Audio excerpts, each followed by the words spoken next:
प्यारे बच्चों, एक्सरसाइज 3.2 के अगले सवाल करने से पहले कुछ महत्वपूर्ण नियम जो मैंने आपको शुरू में इस अध्याय के शुरू करने से पहले आपको महत्वपूर्ण बिंदु नियम भेजे थे, उनको फिर रिवाइज करते हैं जो इन आगे सवालों में यूज होना है। आपको एक बात पता होनी चाहिए कि रैखिक समीकरण युग्म को हम इस रूप में लिखते हैं। कभी भी रैखिक समीकरण युग्म से हम हल निकालना है तो उसको युग्म चाहिए, जोड़े चाहिए, जिसकी पहली समीकरण को लिख के होते हैं a1x plus b1y plus c1 बराबर 0। यानी जो पहली समीकरण है उसका x का गुणांक a1, y का गुणांक b1 और जो स्थिरांक बच जाएगा जिसमें चर नहीं होगा वो क्या होगा, c1। दूसरी समीकरण के x वाले चर का गुणांक होगा a2, y के चर का गुणांक होगा b2 और स्थिरांक का होगा जिसमें x y चर नहीं होगा वो c2 बराबर 0।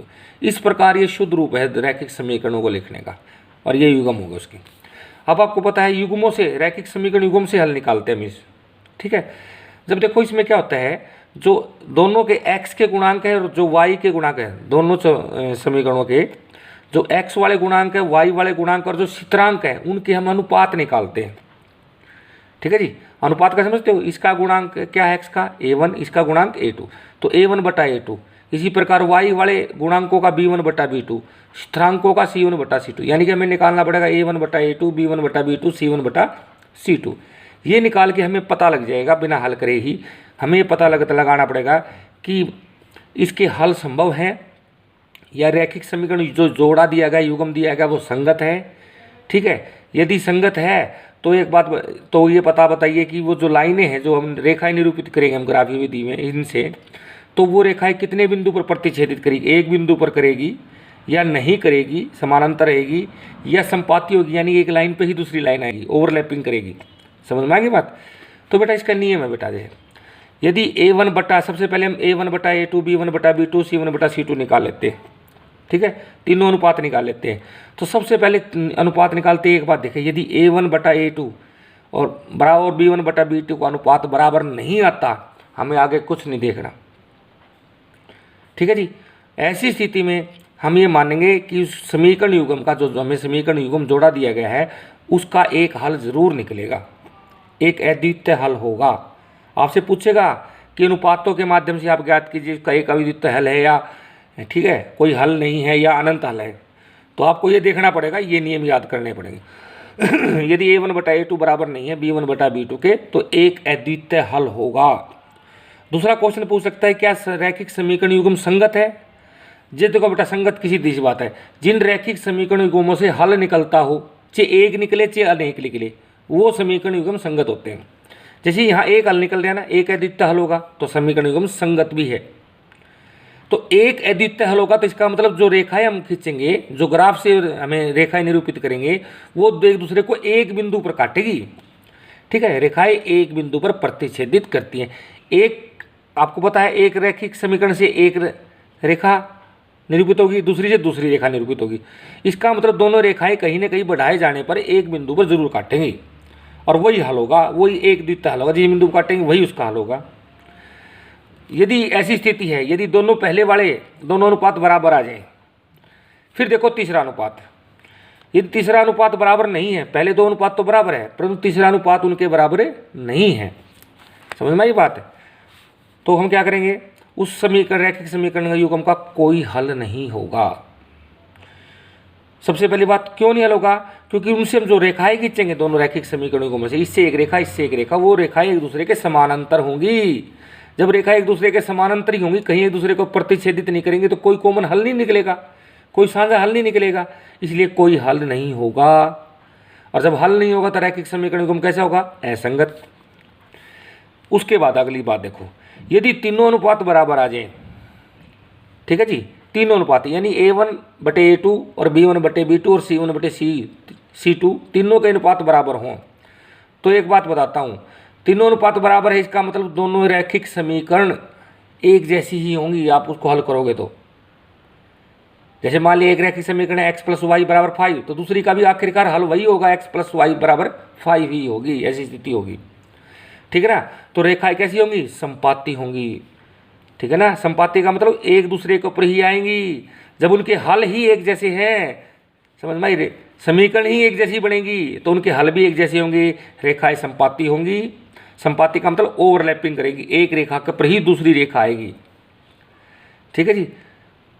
जब आप एक रेखा दूसरी रेखा के ऊपर है, वो कितने बिंदु पर प्रतिच्छेद कर रही है, वो तो अनंत बिंदुओं पर मिल रही है।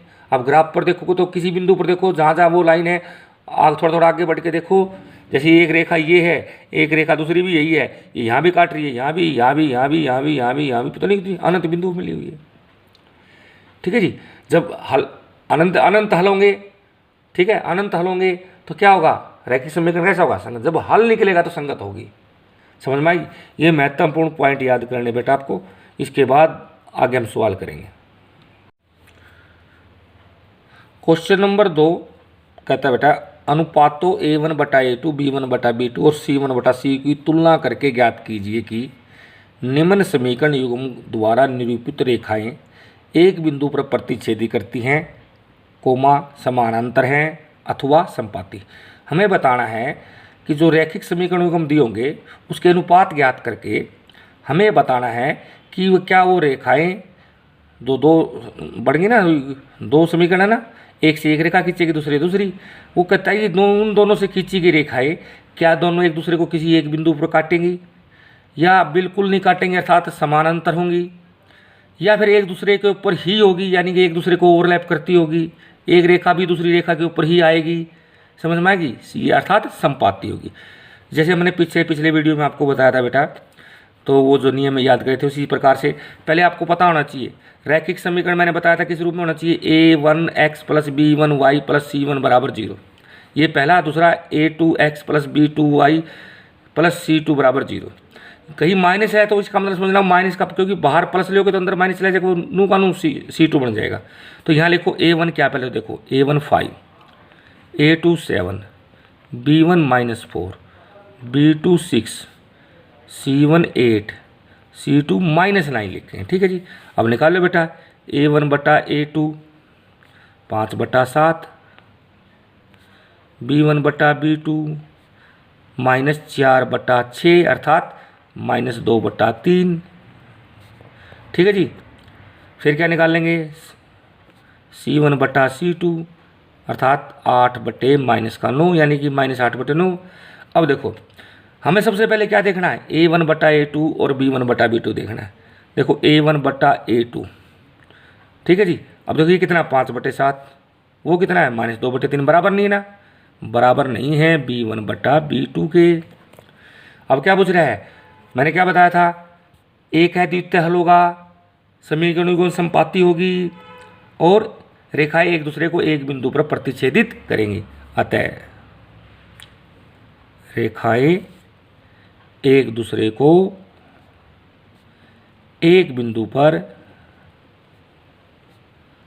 प्रतिच्छेद करेगी। ठीक है जी।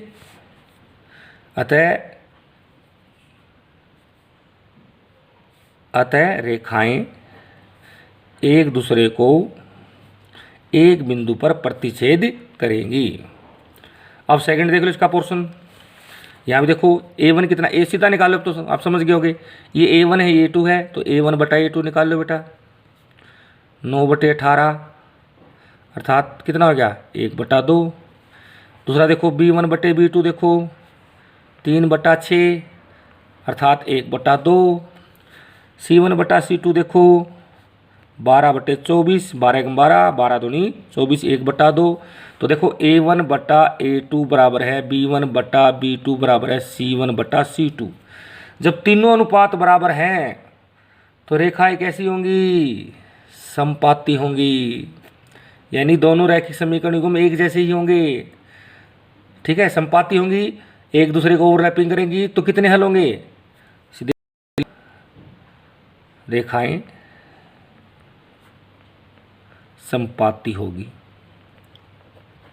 ठीक है जी। अब देखो जी तीसरे में देख लो, यहाँ A1/A2 देख लो 6/2, 2 1 2, 2 3 6 कितना आ गया 3। B1/B2 देख लो क्या हो गया -3/-1 काटो कितना आ जाएगा 3 ही आ जाएगा। C1/C2 देखो 10/9, नहीं कटता। अब देखो यहाँ A1 बटा A2 बराबर है B1 बटा B2 के, है कि नहीं, परंतु बराबर नहीं है C1 बटा C2 के।